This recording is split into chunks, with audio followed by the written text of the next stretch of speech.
Tall order in today's verse, huh? Stay in. Very tall order.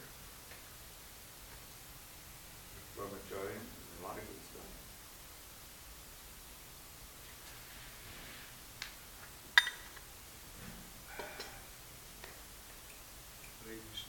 My name's Dharmasetu Das, and you are? Dr. Thomas. Dr. Thomas. That's a spiritual name. That's a good name. Thank you.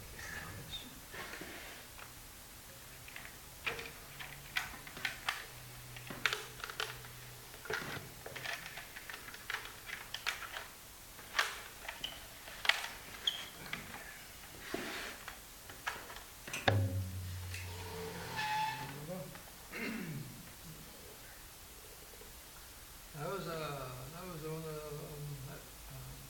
Melody. Remember those from the 70s on Harinam in Boston? Yeah, right. Started with? Wasn't that, I mean, didn't Gunvan was singing that all day long? You could have. He did. Yeah. Just kind of bubbled up from somewhere. Harvard Square back in the 70s.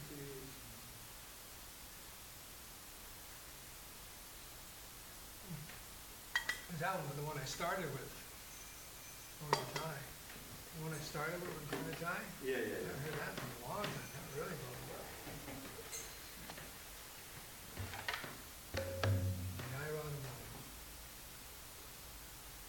You bring any of your friends to class? Your ashram mates?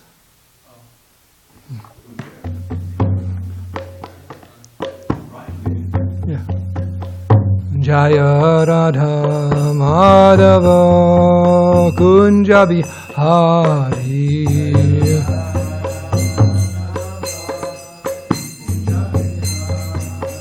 Jaya Radha Madhava Kunja Bihari Madhava Kunja Bihari Gopi Janavallabha Girivardhari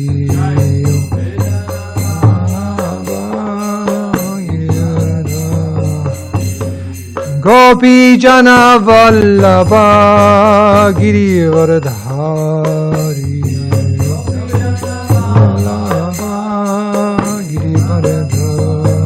Jasura Nandana Braja Janaranjano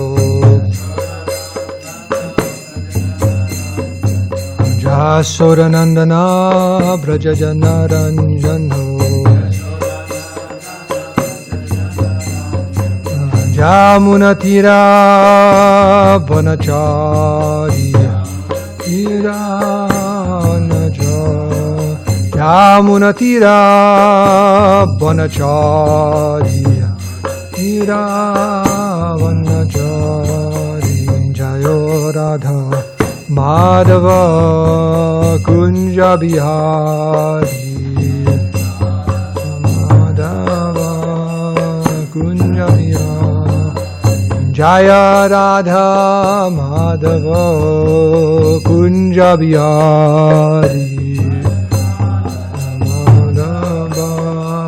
Kunja Bihari Gopi Janavallabha Girivardhari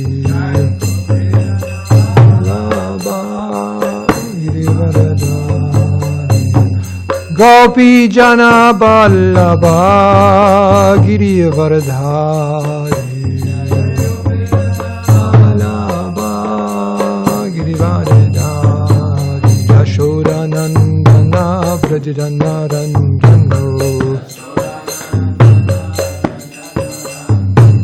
Yashoda Nandana Brajana Ranjano Yashoda Nandana Brajana Ranjano Jamunatira Vanachari Vanachari Jamunatira Vanachari Tira Vanachari Jayo Radha Madhava Kunja Bihari Madhava Kunja Bihari Jayo Radha Madhava Kunja Bihari Madhava Kunja Bihari Sisi Radha Madhava ki Sisi Radha Giridhari ki jai Grantara Srimad Bhagavatam ki jai.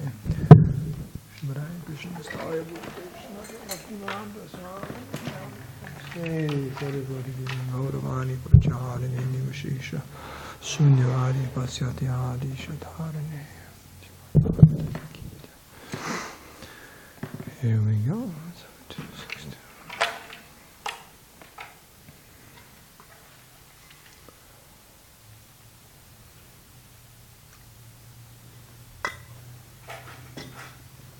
So this morning reading from the third canto, 28th chapter, text 4.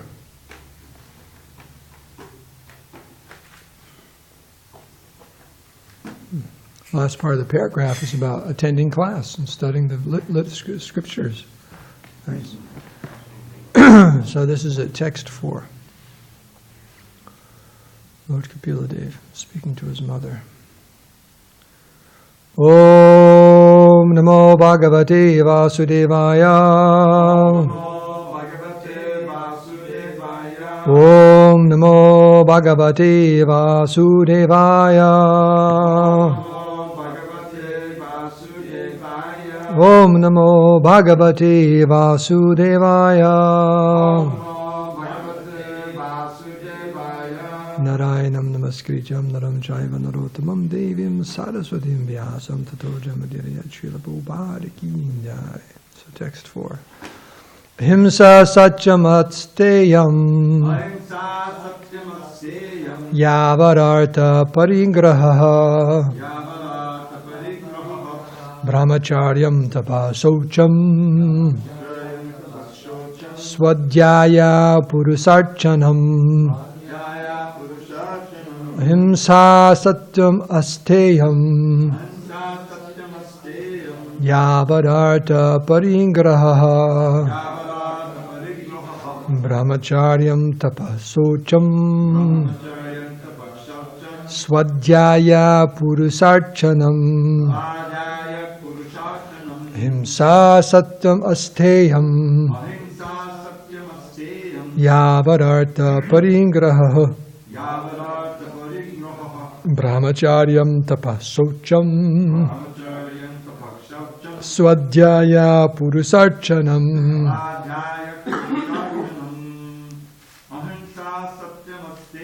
Ahimsa Satyamasteyam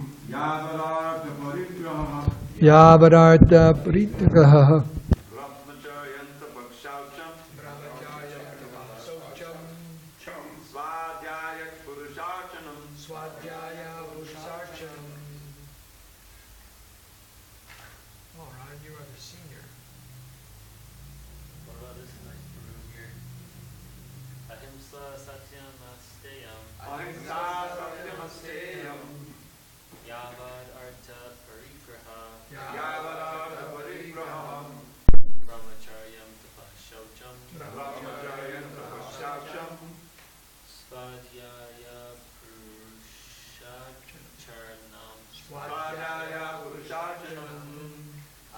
satyam asteyam.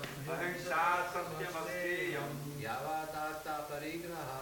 Yavadartha parigraha. Brahmacharyam tapashaucham. Brahmacharyam tapashaucham. Swadhyaya purusharchanam. Swadhyaya purusharchanam. Ahimsa satyam asteyam. Ahimsa satyam asteyam. Yavat artha parigraha. Yavadartha parigraha. Brahmacharyam tapashaucham. Brahmacharyam tapashaucham. Swadhyaya Purusharchanam. Check, check. Okay. Word for word. Ahimsa, non-violence. Satyam, truthfulness. Asteyam, refraining from theft. Yavat artha, as much as necessary. Parigraha, possessing. This yavat artha goes with the parigraha. It's not refraining from theft as much as necessary. I take a little bit. So, see, this way you can confuse people with your interpretation of Sanskrit. So right in the Bhagavatam, you can take a little bit, but not too much. Steel is needed. Right? Brahmacharyam, celibacy. Tapaha, austerity. Socham, cleanliness. Swaadhyaya, study of the Vedas. Purusha Archanam, worship of the Supreme Personality of Godhead. Translation and purport. Srila Prabhupada. One should practice nonviolence and truthfulness, should avoid thieving, and be satisfied with possessing as much as he needs for his maintenance. He should abstain from sex life, perform austerity, be clean, study the Vedas, and worship the supreme form of the Supreme Personality of Godhead. Please repeat. One should practice nonviolence and truthfulness. Should avoid thieving and be satisfied with possessing as much as he needs for his maintenance. He should abstain from sex life, perform austerity, be clean, study the Vedas, and worship the supreme form of the Supreme Personality of Godhead. Purport. The word Purusarchanam in this verse means worshipping the Supreme Personality of Godhead, especially the form of Lord Krishna. In Bhagavad Gita, it is confirmed by Arjuna that Krishna is the original Purusha, or Personality of Godhead, Purusham Sashvatam. Therefore, in yoga practice, one not only must concentrate his mind on the person of Krishna, but he must also worship the form or deity of Krishna daily. Brahmachari practices celibacy, controlling his sex life. One cannot enjoy unrestricted sex life and practice yoga. This is rascaldom. So-called yogis advertise that one can go on enjoying as one likes and simultaneously become a yogi. But this is totally unauthorized. It is very clearly explained here that one must observe celibacy. Brahmacharyam means that one leads his life simply in relationship with Brahman or in full Krishna consciousness. Those who are too addicted to sex life cannot observe the regulations which will lead them to Krishna consciousness. Sex life should be restricted to persons who are married. A person whose sex life is restricted in marriage is also called a brahmachari. The word asteyam is also very important for a yogi. Asteyam means to refrain from theft. In the broader sense, everyone who accumulates more than he needs is a thief. According to spiritual communism, one cannot possess more than he needs for his personal maintenance. That is the law of nature. Anyone who accumulates more money or more possessions than he needs is called a thief, and one who simply accumulates wealth without spending it for sacrifice or for the worship of the personality of Godhead is a great thief. Swadhyaya means reading the authorized Vedic scriptures. Even if one is not Krishna conscious and is practicing the yoga system, he must read standard Vedic literatures in order to understand. Performance of yoga alone is not sufficient. Narottam Das Thakur, a great devotee and acharya in the Gaudiya Vaishnava Sampradaya, says that all spiritual activities should be understood from three sources, namely saintly persons, standard scriptures, and the spiritual master. These three guides are very important for progress in spiritual life. The spiritual master prescribes standard literature for the prosecution of the yoga of devotional service, and he himself speaks only from scriptural reference. Therefore, reading standard scriptures is necessary for executing yoga. Practicing yoga without reading the standard script literatures is simply a waste of time. Om Agyantimirandasya Gananjana Salakaya Chaksud Unminitam Dena Taismai Sri Gurave Namaha Sri Krishna Chaitanya Prabhu Nityananda Shri Advaita Gadadhara Shivashati Gaur Bhaktivinoda Hare Krishna Krishna Krishna Hare Hare Hare Rama Rama Rama Hare Hare Vanchakalpataru Bhashtakari Bhashandu Bevajam Patitanam Bhavani Bhuvashnadevo Namo Namaha Ahimsa Satyam Asteyam Yavarartha Paringraha Brahmacharyam Tapasocham Swadhyaya Purusharchanam. So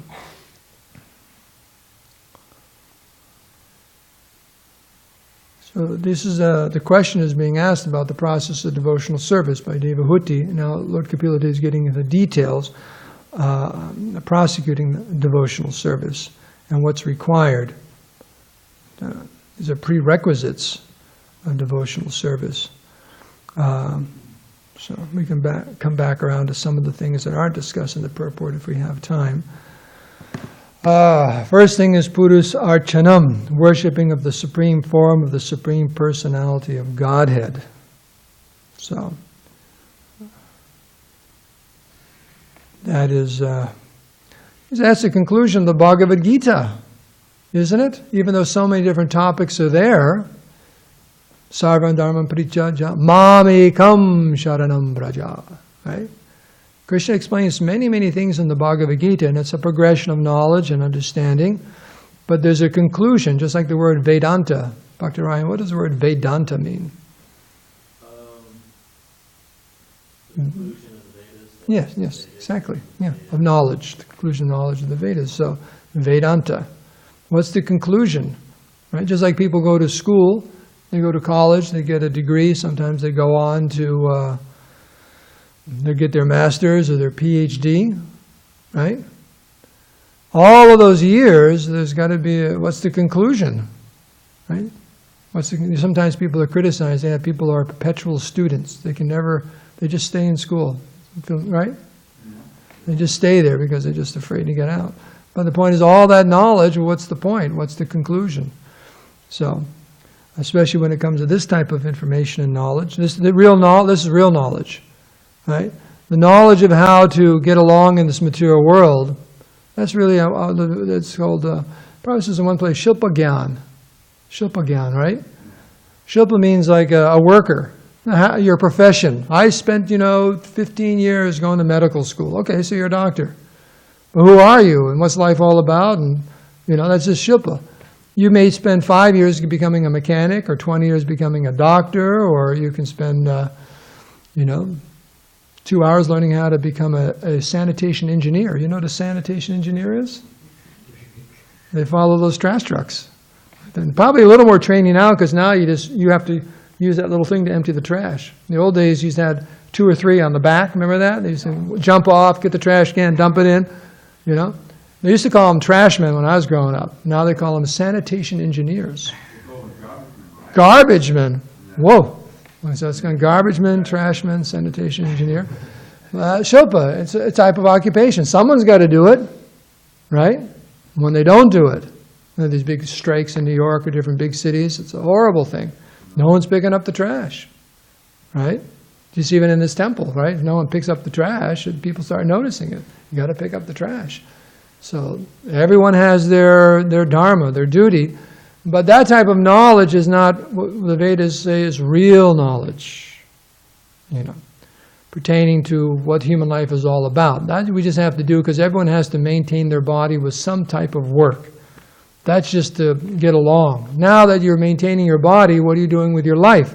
Unfortunately, because of a lack of transcendental instruction, people think that's the all in all. In fact, in Bhagavad Gita, Krishna says that's knowledge, an ignorant passion or something, that our occupation is everything. That's the all in all. Or just our work very hard, right? Just work very, very hard, get a good job, like that, make some money and enjoy your senses. It stops there. Boom, that's the ceiling. Very difficult to preach to people like that. Right? There's nothing beyond this world and the senses and working hard and like that.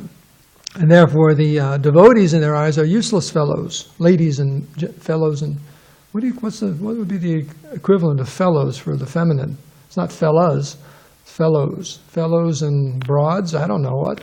Felines, okay, felines and fellows. Just useless felines and fellows, right? Wasting their time, right? Not doing anything constructive. And in the end of life, what they're going to land up just penniless and like that.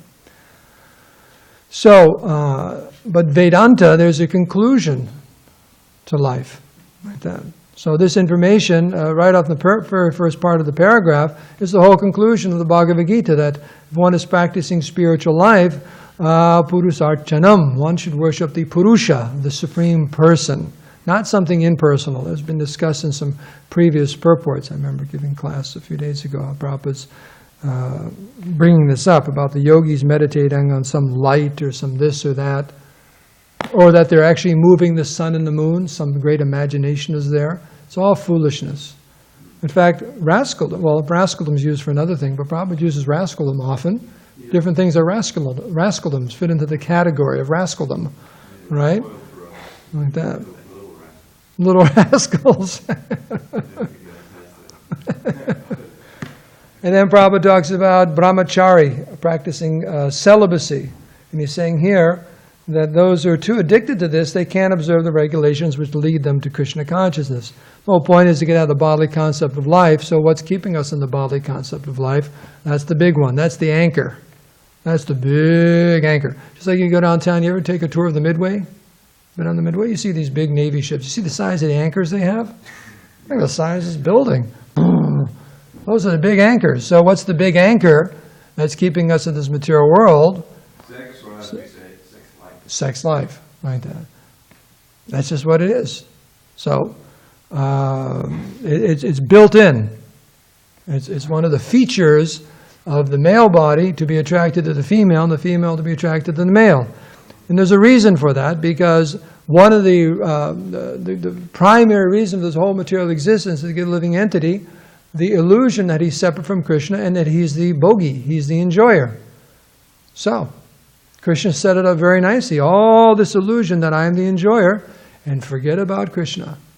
So that's what's going on. So the turning all this around means you got to get out of it. Get out of the illusion. Right? And that illusion, the thing that keeps us in illusion more than anything else, is this attraction for the opposite sex. So, Vedic culture says, bring the fire down, bring the fire down, right? This attraction to enjoying the material world with the opposite sex. Calm it down, calm it down, calm it down, as much as you possibly can. Someone could be a brahmachari their whole life, Naistiki brahmachari. Most people become grihastas, but the whole endeavor should be to keep the fever down, keep it down, and gradually reduce it to nil. So that's the Vedic process. So all the different ashrams are there dealing with it in different ways, according to our realization, but that's what it's all about. So otherwise one's mind is always obsessed with these things, and especially in today's culture, because they fan that fire to such an extent, there's barely you have a chance, right? It seeps into every single aspect of society, because that's all they have. That's their pleasure, right? If it wasn't, why are they using it in every single aspect of life? Squeezing as much as possible, flaunting it. Why? It's just like Christmas, you know? That's the only good time of year they have. That's why they start selling Christmas stuff in June and July, right? It's like Thanksgiving wasn't even over and they had all the Christmas trees up. You know, you see them on the side of the highway, all these big things. I mean, come on, you put a Christmas tree now, it's going to be brown by Christmas, but they got to sell it. They got to, right? And all the sales and the cyber this and black this Monday, Friday, Saturday, Sunday, and the music starting to play everywhere and all the decorations up. It's a month, over a month away. You know, they've been selling the decorations since October or earlier. Why? Because that's all they have, so they fan it, squeeze it for as much as they can, right? especially in a capitalistic society. They got to turn a profit, so they're taking advantage of people, right? Buy, and get everyone all. So they're fanning the Christmas fire, you could say. So in the same way, they fan the fire of sex life, of this attraction between the opposite sex. Because that's all they have. If they had something more, they'd use it, but that's what they have. I don't see them fanning something else. And everything is in relation to that. The kind of car you drive, the kind of clothes, even your house, right? The furniture, everything, every single thing, the shows you watch on TV, the books you buy, everything is permeated like that.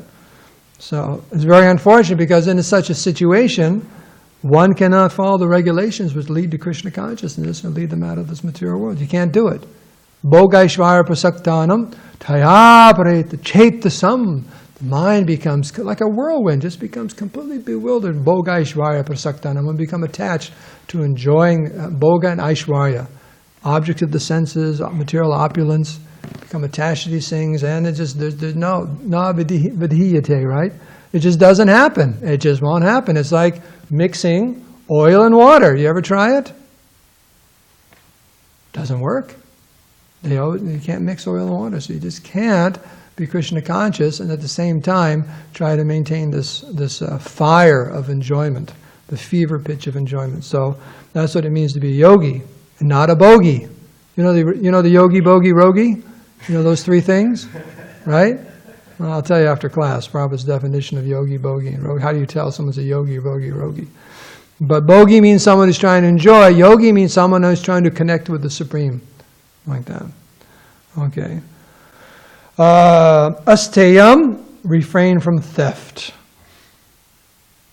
So, in Prabhupada says in a broader sense, I mean, we know stealing's not good. Why? It's not yours. How can there be any peace in society if everyone's a thief? Right? There are some societies that's like that. There's people are thieves. Right? It's very, very unnerving. In fact, I was just, maybe you remember seeing her last week, Sita. She came a few days, older kind of woman, Indian woman. She's from Trinidad. If you hear her talking, she's got a deep Trinidad accent. But it's interesting, her sister was here and her daughter the other day, and they're saying the temple there in Port of Spain, I think, is gorgeous. Beautiful temple there, ISKCON temple. Very, very beautiful temple there. But she was saying, they were also talking about bringing me to Trinidad. They want to bring me to Trinidad to preach and meet all their family and see the temples. But she said, now's not a good time. So the thieving and the murdering is like unbelievable. The violence and the stealing is just like, it's impossible. Why is it worse now? Well, I don't know. There's a turn of the economy and just the fighting between the races.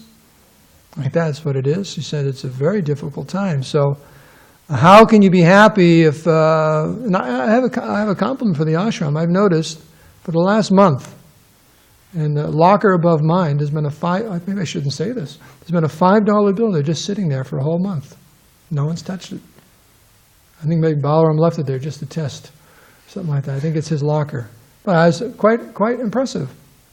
Just there. Where would you find that?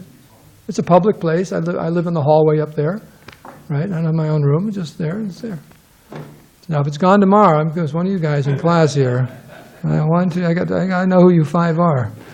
Like that. So, but and then the broader sense, what does it means to be a thief? Because what is that? Ishtavasamidam sarvam, right? Om Purnamada Purnamada. Everything that belongs to Krishna, we're allowed to take our quota, but that's what Prabhu's saying here. What you need. Now, what you need is different from what I need. You know, just like someone's a big political head, let's say, or someone's a big businessman. They need more to do their duty. A king needs a big palace. Do you need a palace to be a brahmachari? No, not at all. Needs an alarm clock. Okay, we'll get you an alarm clock. You need an alarm clock to be a brahmachari in the ashram. 2 alarm clocks. Okay, do we have 3? Do we have 3? But we all have our quota, what we need to be peaceful.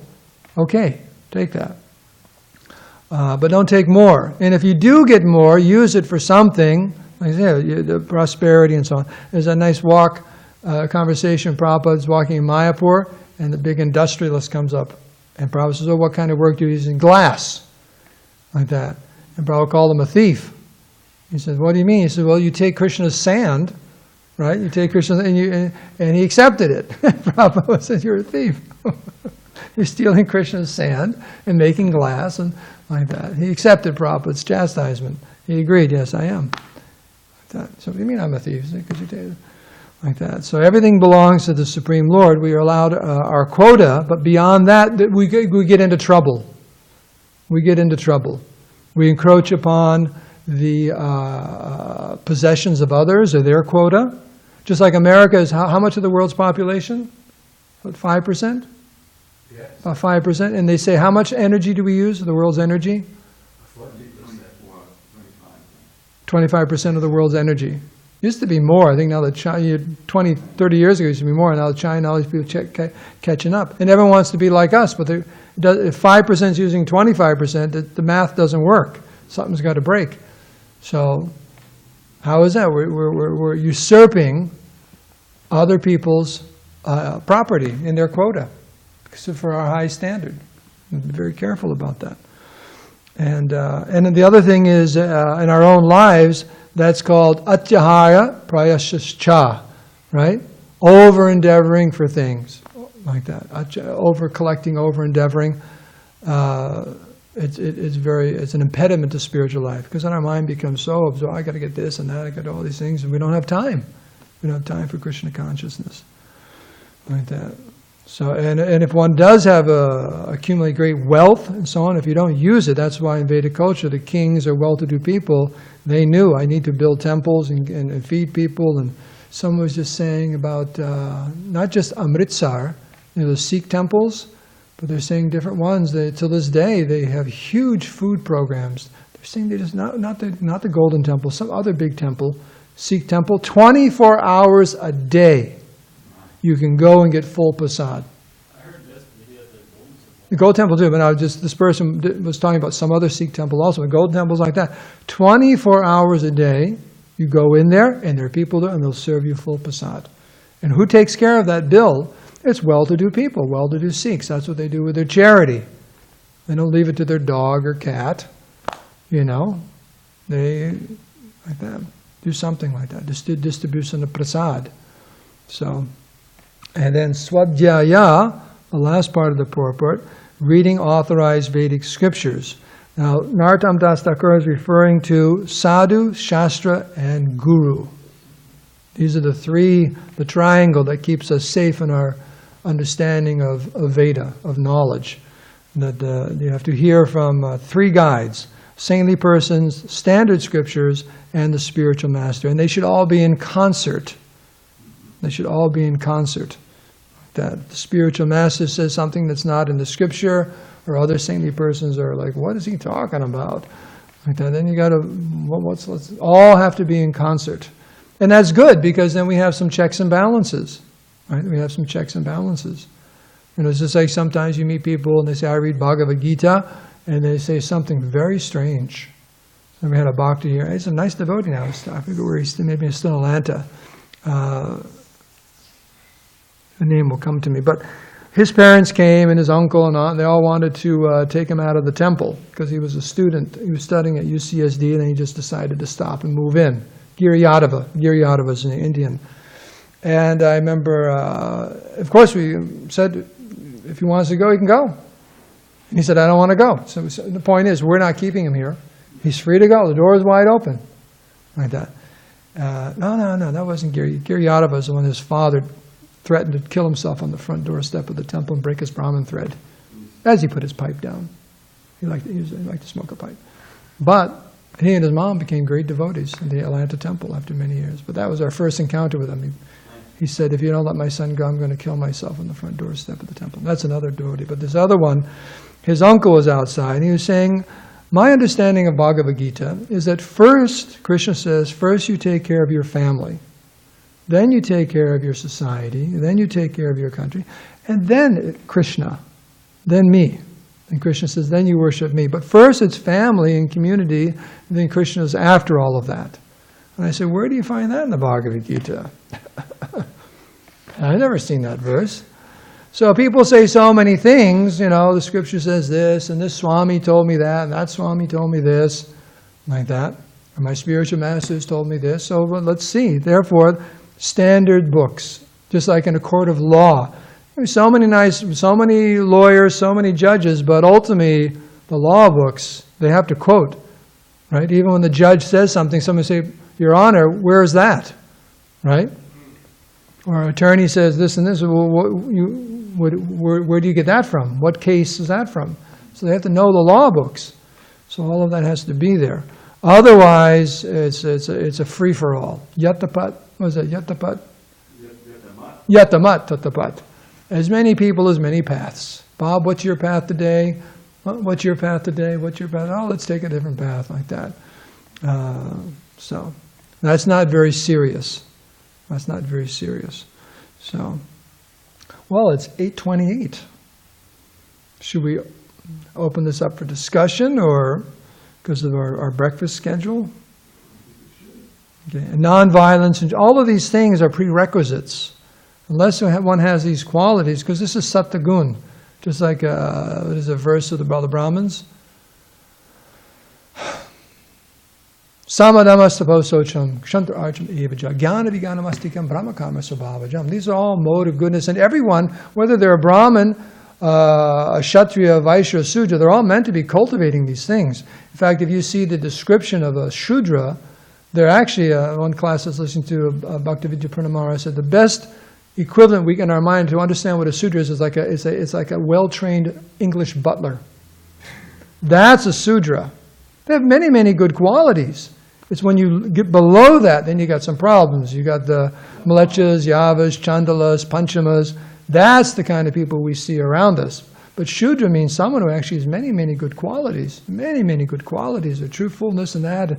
And one of the main qualities, they're very satisfied with whatever their income is. That's their job, and they're peaceful. The problem in the world today is, I'm envious of you because you make more than me, or you got a better job. You know, no one's happy.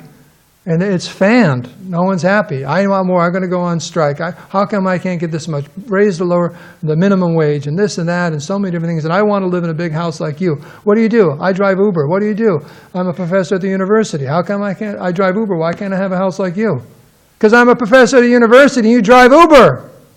Right?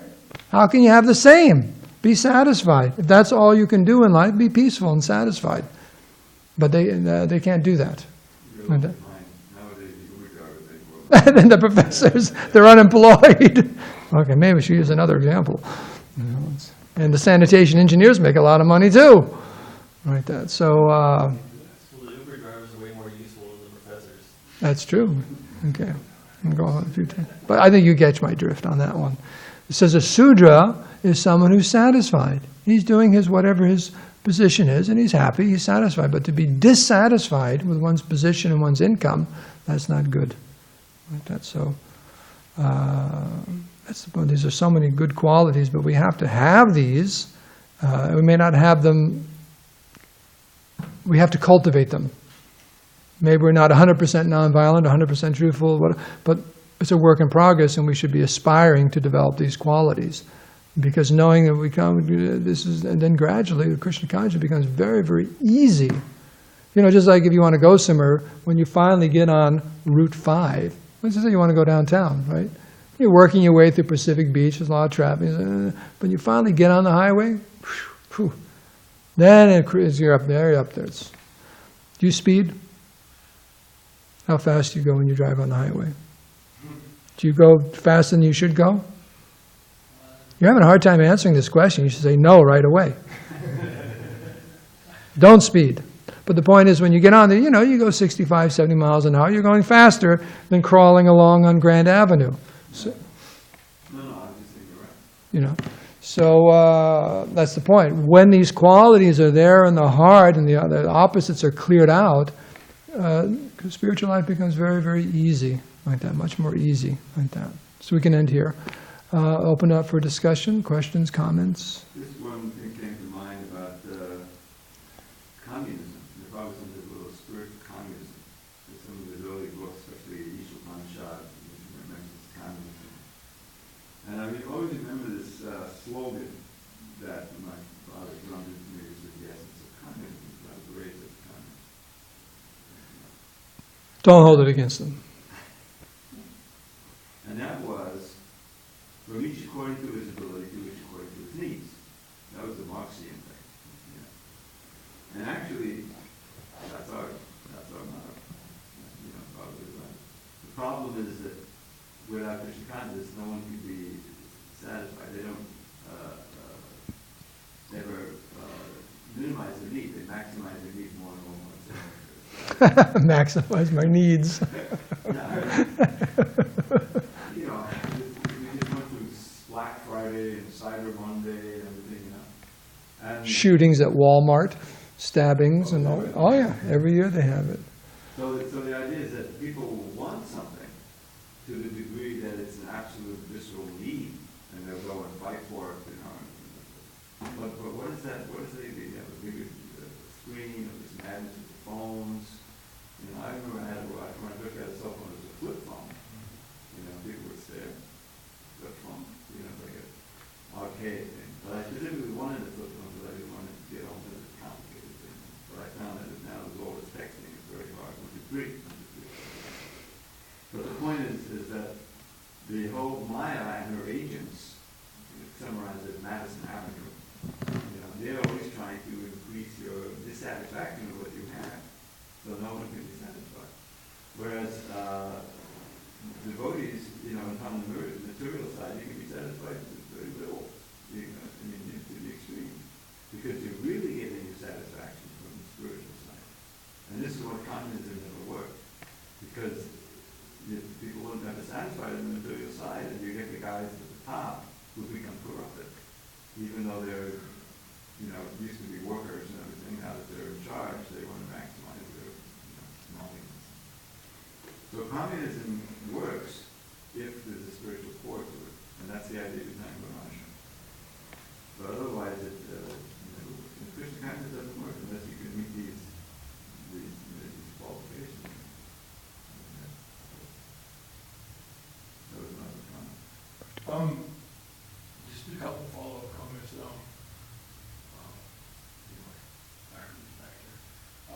About the sex thing. Sigmund Freud said that everything we do is geared at sex. We're trying to link up to this. I don't know how true that is, but it's very well accepted in psychology. But as far as fanning the fire, I was coming back from a program at Youth Church, one Tuesday night, and I had Ossie Browning and Paul Brown with me, and we're talking, and I'm driving, so when you're coming up Ingram Street, there's one billboard that's very clear, and it was a casino, and it had a hamburger, and gambling, and there was also a beautiful woman, And some liquor. and alcohol, a beer. All four. Yeah, 1, 2, 3, 4. Knock All out. 4 eggs. All 4 eggs. Break your eggs. All at Verona. About Sigmund Freud, that came up in the philosophy conversation. Or I think, was it Brahman or somebody who was talking about the morning walk. And he was saying, Sigmund Freud, he's saying that everything is, rooted in sex. What do you know? I would agree. That's the main shackle of mine. Well, I had a question, an editing question. Because in ISKCON, because we've been reading it so long, this equivalent use of sex life for sex is a given. The sex life should be restricted to persons who are married. But sex life is more than just sex. It's Yes. It's the whole thing. Style, Yeah. Control everything. And I think, it probably should just be sex. I think, but I don't know at this point, after everyone's conditioned to reading sex life, whether it'll be a big controversy. Big row. If I make it all just sex. A person whose sex is restricted in marriage is also called a Brahmacharya. Sounds right. Sex life is restricted. But like you pointed, because it's more than just the sex, because it means all of a sudden, and then there's relationships and family and kids and profit. This thing, I mean, it's a whole. What did you say? The whole gestalt. Whole gestalt. The whole ball of wax. That's right. There's another one. You hear that expression? It's the whole ball of wax. Is this? You become like was it Tar Baby? The old Tar Baby story. Is that what it is? There's like, Yeah, it's such a- all of a sudden it gets sucked in with all. If someone helps try to get you off. Then you get stuck in the tar also. It just becomes very entangling. It's very entangling. It's not just, oh, I'll just have a little relationship with this and that. But before you know it, it's like the old story about the brahmachari and his gopins, right? You got the mouse, and you got the cat, and you got the cow, and you got the what. It's like, what happened? I just started with a pair, so you decide I'll just give all this up and go naked. Forget it. Like that. But one thing leads to another, and all of that is under the whole umbrella. Like that. And there is a saying, there is a saying, Yeah. if you want to be celibate, get married. Even amongst the karmis, they always joke, as soon as you get married, it's like, forget it. The wife says, How about the saying that I think I heard, or I may have made up, that the high point of the marriage is the wedding? yeah, it is. It is. So, I mean, there's all these jokes about, being married and this and that, and there's some truth behind all of that. I mean, life goes on. It's not a bowl of cherries. It's just like, and then there you are, you're stuck. And there's a lot more to the whole ball of wax than just having a good time. So Let gotta be me very, give you the definition of gestalt, okay. because I think it's a word that we should probably Put it, yes. classes. Something that is made of many parts, and yet is somehow more than or different from the combination of its parts. Like a body. Yeah. If you take body apart, where do you go? Three dhatus and everything. But the living body is much more than that. Right. Because the soul is it. Gestalt. Maybe that's the use of it, but it's a good word. Okay. Mishloka too. Mishloka. Mishloka. Yiddish word. Okay. The whole Mishloka. It's never just Mishloka, it's the whole Mishloka. And it appears in our Shastra, in the Sanskrit. Punksasthiyanam nibbam vedan, payavatoga diagrandamahu. Ata griha, jeta, sutata, vidda, janasimo, hoyamamameti. So that akta, it's like, you marry some lady, but then you get the brother-in-law, and you get the mother-in-law, and you get the father-in-law, and you get the whole Mishloka. I imagine in the Yiddish version of the Bhagavatam, that's probably in the word for word, right? And it's the whole Mishloka. Okay. Anything else? Good. I have a little challenge to your point that the part of the Bhagavatam Prabhu that one is considered that if you take more than you need, or if you just take anything from it belongs to God.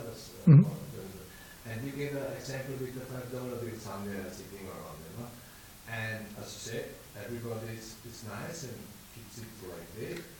And I'm asking here about the different. What about somebody thinks, see, this $5 bill just sits useless there. It doesn't serve the Lord. So why not take this $5 and put it in the service to the Lord? So which kind of position it's going to be right? If you take the $5 for you, but if you say, Prabhu, why these dollars are sitting here? Why not spend it for anything else? Okay. Now, there's a very good point, as the devotee's always thinking everything should be used in the Lord's service. That could be someone else's $5, and they have a plan for using it in the Lord's service in another way, and they just happen to have left it there. So you have to be careful. That's the problem. If you were walking down the Grand Avenue and the $5 bill just blew up to your feet, say, well, I shouldn't just let it blow around. Let me use it in Krishna's service. But if it's sitting in someone else's locker, maybe they have a plan for it. Yeah. Yeah. Shankar and I were walking across the street over here on Cass, and this guy on a skateboard comes by. And, we were in the car. The guy on the skateboard cuts us off. And I see this $20 bill fly up in the air. And so we're going the opposite direction, and I told Shankar, open the door, there's a $20 bill on there. He's like, what are you talking about? Open the door. It's off. So we go to the 20, and so you turn. And we go look for this guy. We can't find him. And so we made an honest effort to keep it. The law is written, you know what is yours, you know what's not yours. You find a $100 bill on the ground, you know what's, if you have one in your pocket, I still have my 100. You know that's not your 100.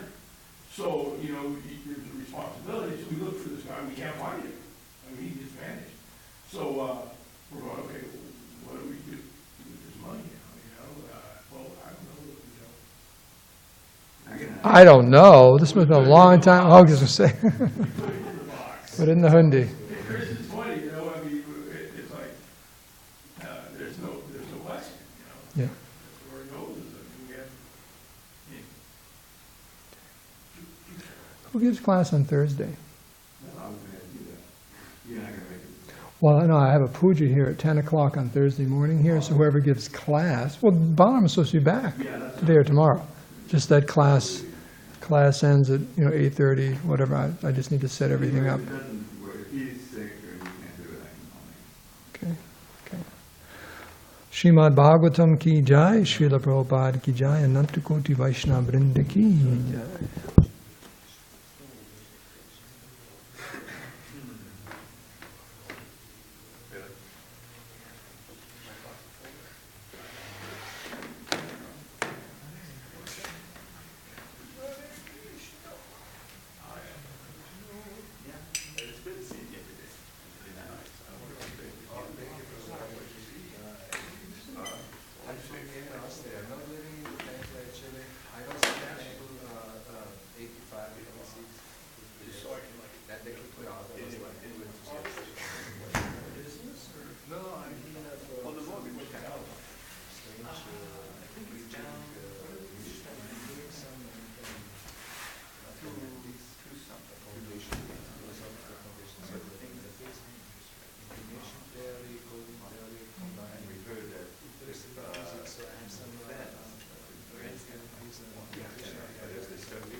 Sadam in a few minutes. Snowbank. Chilly these days. You guys have plenty of heating upstairs. Warm in your rooms? We do. Damodar, Yes. I hope you didn't take offense to my little crack about the lawn clock. Because the last thing I want to do is offend you, especially in front of the I don't use the alarm clock. I use the light on because I guess it's so loud where I am. After 30 years I've been sleeping in the air. Oh, no, it's just kind of the light was gradually. No, it's less. No, it's just a little. Yeah.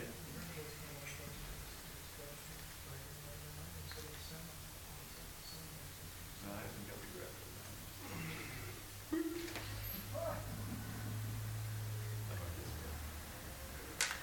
But you hear this one. This is highly alive.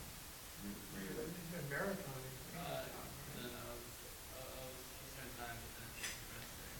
Oh, okay. But did you get that off? I got most of it off the event. Here. Most of the answers over at the Yeah, I saw. But yeah, I got But did you use turpentine or something? No, I think